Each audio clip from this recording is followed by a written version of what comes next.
সকালবেলায় আমার ঘুম ভাঙে হাঁস মুরগির ডাকাডাকিতে। হ্যালো এভরিওয়ান, আপনারা কেমন আছেন? আশা করি সবাই ভালো আছেন।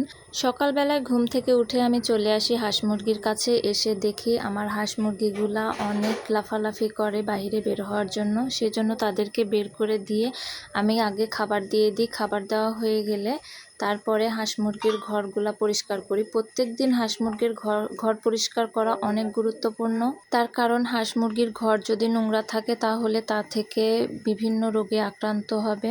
অনেকে বলে চীনা হাঁসের বাচ্চা তাড়াতাড়ি মারা যায়, একটুতেই মারা যায়। তো আলহামদুলিল্লাহ আমার কাছে এ পর্যন্ত একটা চীনা হাঁসও মারা যায়নি। তো হাঁসের ঘরের কাজ শেষ করে চলে আসি আমাদের ছোট্ট একটা ছাদ বাগানে। ছাদ বাগানটা অনেক সুন্দর আর এটার পেছনেও অনেক পরিশ্রম আছে। প্রত্যেক দিন পানি দেওয়া লাগে, অনেক যত্ন করা লাগে। আমার সকালটা প্রত্যেক দিন এইভাবেই শুরু হয় আলহামদুলিল্লাহ। তো আপনাদের কেমন করে শুরু হয় নিশ্চয়ই কমেন্টে জানাবেন।